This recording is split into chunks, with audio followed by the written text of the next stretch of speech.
Hey everybody. Are you someone who's like me and you have all of these thoughts that run through your head all day long that restrict you in some way? They restrict you. Well, those are called limiting beliefs. And this is going to be part one in a three-part series regarding limiting beliefs. But in today's video, I'm going to review 4 common limiting beliefs that impact your day-to-day life. So stick with me, because this could be a video that changes your life. In this channel, we dive into ways that yoga helps you build strength, helps you build freedom, and then it ultimately allows you to take control of your life, leading to more happiness.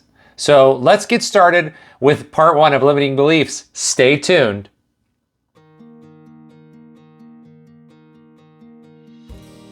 All right, so if you're new to this channel, welcome. And if you're returning, welcome back. Please hit that like button if you like content like this. It really does help the YouTube algorithm. And also I'll ask you to subscribe so that more of this content can be produced for you. Because sometimes just hearing something one time or a part of something actually gives you a switch in your brain that helps you control your life and allows you to be a happier person. That's what this channel is all about. So today we're talking about limiting beliefs. And there's a lot of limiting beliefs, but I have 4 common limiting beliefs for you and then a bonus one at the end as well. A limiting belief is a belief that restricts your behavior in some way. So this is something that we tell ourselves and it restricts us from going forward. Now, when we're practicing yoga and we're in our minds, maybe when we're doing physical yoga, we notice a lot of times that physically we get restricted and we make adjustments based on that. We don't always do that off the mat. So we can link the two together and talk about limiting beliefs. Let's just get right into it. The first limiting belief is this: I don't have enough time. Like, what? What do you mean we don't have enough time? Of course you have enough time. If you believe that you do not have enough time and then an opportunity arises because you tell yourself you do not have enough time, you're going to miss that opportunity. Because you have already trained and told yourself, I don't have enough time for this. So that business opportunity or that money-making opportunity, I just don't have time for it. You're limiting yourself. We're all limiting ourselves when we do that. The second one is a big one. Or it could be I'm too old or I'm too young. Seriously? And I laugh because I have these thoughts too. We all have them. Our ego protects us. Our ego is looking out for us. It's trying to help us stay out of danger. 99% of the time, if someone else said to you, I'm just too old, most of us react by telling that person, what do you mean you're too old? Your age is only a number. We all say that to everybody else, but when we tell ourselves that we're too old or maybe we're too young, we don't come back with it's just a number. We tend to beat ourselves up because we're not making it in our lives at a certain age. And that doesn't matter. People reinvent themselves at any age. It doesn't matter how young you are. It doesn't matter how old you are. If you can't find your way in your 20s, maybe you're going to find it in your 30s, maybe your 40s, maybe it doesn't matter how old you are. When you limit yourself, if you say that if you tell yourself, I'm too old for this, then all you see is that you're too old for it. The limiting belief becomes the reality.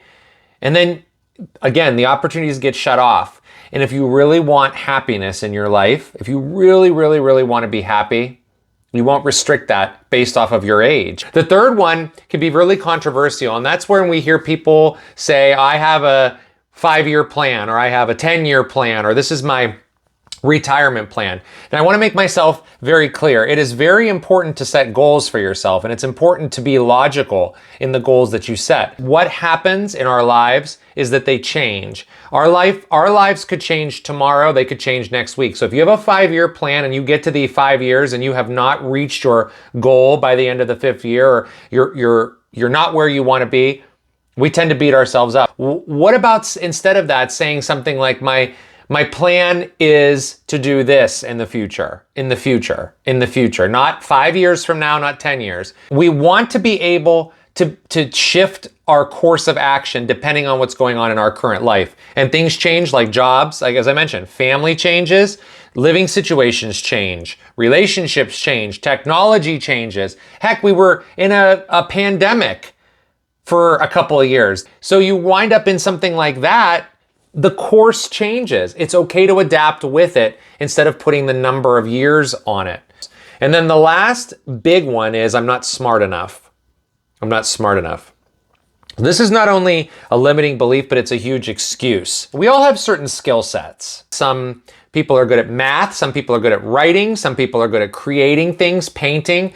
So if you're saying you're not smart enough to do such and such at work, or you're not smart enough to create something, again, it's a limiting. You are smart enough. You have to find what you're smart enough or what you're capable to enhance yourself in. There's nothing wrong with saying let me give you an example. I'm not a doctor, but to suggest that I'm not smart enough to be a doctor would be limiting myself.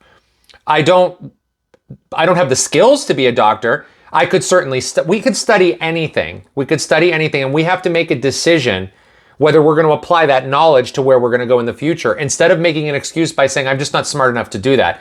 Every one of us is capable of picking up skills, and we are living in an age now where all of our skills are at our fingertips because of the way technology is. So there's no reason to tell ourselves that we are not smart enough for something, because we certainly are smart enough. But you have to find your niche. Where do you want to learn from? Where do you want to start from the ground up and build something? And if it doesn't work, you change it. You just change it. You adapt to it. Just like with the 5-year, you are smart enough.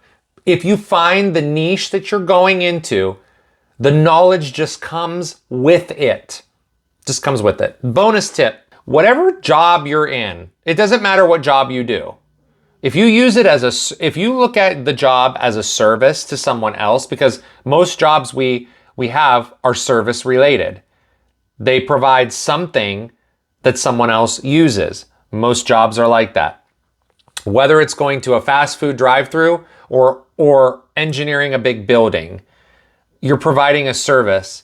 Part 2 is going to be all about how to switch these limiting beliefs off. And then part 3 is going to be how we can take some yoga to come into that as well. And how can you link being mindful to squash any limiting beliefs? So I hope these tips were helpful. I hope this lesson was helpful for you.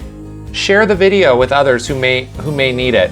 Thank you for being a part of this community. And we'll see you on the next video.